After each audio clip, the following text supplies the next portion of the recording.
Okay, so what we got here, we got our Stihl 261C chainsaw. That's a phenomenal chainsaw, guys. It's one of their professional series model chainsaws. I've been really happy with this saw. I think Husqvarna, there's lots of other good brands, guys. I've always been partial to Stihl. Always been really happy with theirs. Any of the internal build quality, any of the times I've taken them apart, seems like they do just a little bit extra to make things a little bit more robust when you're actually internal to the engine. On most models, like every manufacturer, I'm sure they've got their bad ones, but I've just been real happy with them. And so for y'all out there that like your Husqvarna, you got nothing against them, there's a Husqvarna up on the shelf over there, currently not running. But I do think the Husqvarna is actually a well-built saw as well. I've just been always real happy with the Stihls and have had overall less problems with them than I have with the Husqvarnas.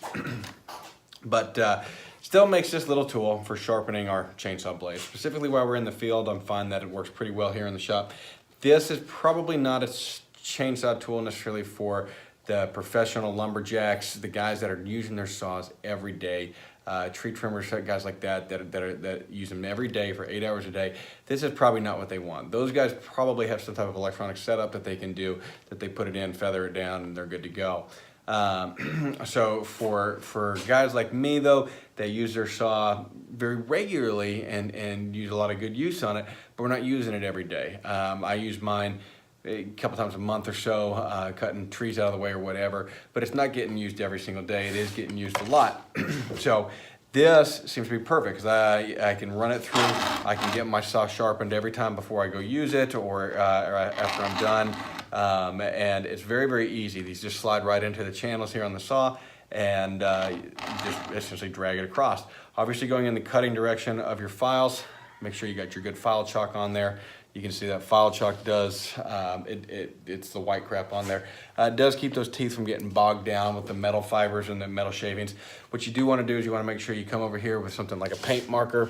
If you take your paint marker and mark the one of the slots on here, one of the teeth, somewhere on your chain. That way you can keep track of it and work your way through it, and then you'll do the same thing on the other side and you swap it over to get the other angle teeth, because we are going to turn the saw around when we're done. And this would work in the field. You'd have to wedge it into a stump of some sort in some way. The goal is to be consistent with moving this across here so that your angles and everything are consistently cutting through each swipe. You don't obviously want it going back and forth or you're just dulling your blade.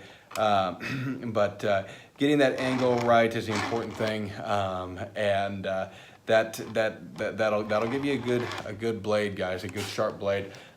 It's not going to restore it like it was from the factory, but it's going to be a 90% product as far as that goes, and it allows you to do it. Keep this in your toolbox right there with your chainsaw, and I've been pretty impressed with it, guys. It's a good product. So we're gonna play with it a little bit here, get this chain nice and sharp, and then.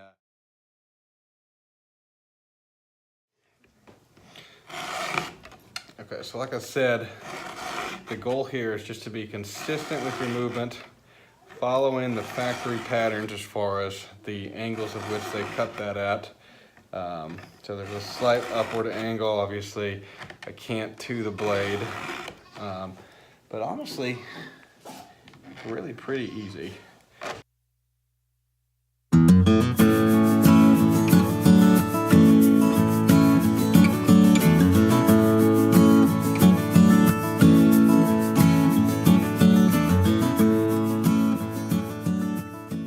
Guys are looking for something, definitely recommend checking these out. They have them on Amazon for your specific saw blade, and it's just a good thing in there to keep handy. I don't know if it works or if it's compatible with any other chainsaw brands or anything. I would assume it is, that the measurements and everything are correct, but I don't know that for a fact. So somebody with more chainsaw knowledge, I'm sure, can jump on here in the comments and let me know.